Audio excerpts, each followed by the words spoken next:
हर हर महादेव, जय भोलेनाथ।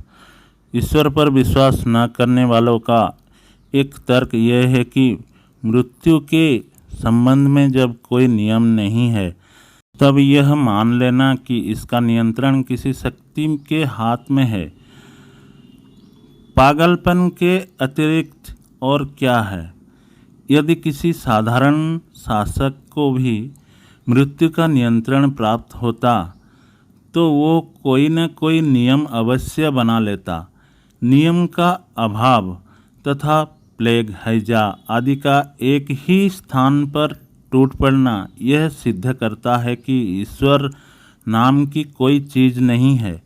प्लेग, हैजा अथवा अन्य रोगों से एक साथ ही अनेक लोगों का मरना, भूकंप, ज्वालामुखी, पर्वतों के उद्गर, अग्निकांड और जल प्रवाह से अनेक जीवों का एक ही साथ नाश हो जाना, ग्रह टूट जाने से करोड़ों प्राणियों का विनाश हो जाना, सूर्यमंडल का नाश हो जाने से ग्रह सहित असंख्य प्राणियों का जीवन खो बैठना, कभी बालक, कभी युवा और कभी वृद्ध का स्वर्गवास हो जाना, ये सब अनियमितता या अनायास हो जाता है। यह कहना प्रलाप मात्र है। हम केवल यही कह सकते हैं कि हमें उस नियम का पूर्ण रूप से विधि नहीं है। समुद्र में ज्वार भाटा बराबर नियम पूर्वक होता रहता है।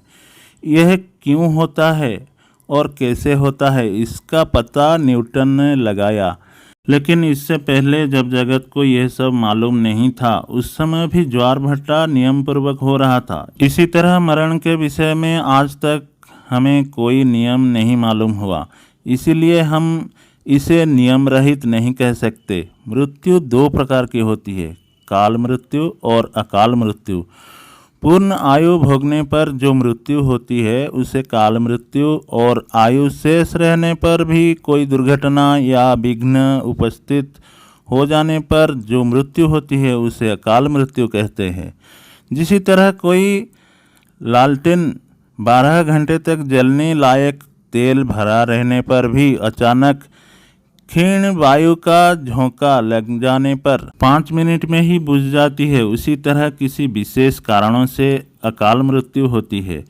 अनेक प्रकार की अकाल मृत्युओं से बचने के लिए औषधि, मंत्र, योगाभ्यास, भक्ति, दान, सदाचार आदि अनेक साधना शास्त्रकारों ने बताया है। प्रलय या महाप्रलय आदि से बचने के साधन नहीं बताया गया है, परंतु इससे भी जीवों का कल्याण ही होता है। अनेक भूत जन्मों की वासनाएं नष्ट हो जाती है। अन्य दृष्टि से विचार करें तो अकाल मृत्यु से जीवित व्यक्तियों का कल्याण दिखाई देगा। इसी तरह सब प्रकार की मृत्यु का कोई न कोई हेतु और नियम है। यदि पूर्ण रूप से नियम का बोध न भी हो तो हम इसे केवल प्राकृतिक स्वच्छंद वृत्ति नहीं कह सकते हैं। सृष्टि का समस्त क्रियाएं ज्ञानपूर्वक ही चल रही है। सृष्टि कार्य नास्तिकों की दृष्टि से प्रकृति का स्वाभाविक लक्षण है और आस्तिक इसे ईश्वर रचित कहते हैं। वास्तव में सृष्टि प्रकृति की ही रचना है, लेकिन चेतन के आधार बना हुआ है। जैसे जीवित मनुष्य के मन में इच्छा होती है पर उसके हाथ पैर नियमित क्रियाएं होती है। अतिरिक्त मृत शरीर में कोई इच्छा नहीं होती है, ना कोई नियमित क्रिया होती है। वैसे ही चैतन्य के संबंध के उद्देश्य से इच्छा उत्पन्न होना पीछे की ओर सृजनात्मक रचना है। सृष्टि में सभी क्रियाएं का नियमित निरीक्षण किया जाता है, इसीलिए हम इसे प्रकृति का मनगढ़ित परिणाम नहीं कह सकते। नास्तिक लोग इस विषय पर कभी विचार नहीं करेंगे। दोस्तों, आज के लिए बस इतना ही। वीडियो अच्छे लगे तो ज़रूर लाइक एंड सब्सक्राइब कर दीजिए। फिर मुलाकात होंगे और एक नई वीडियो के साथ। हर हर महादेव, जय भोलेनाथ।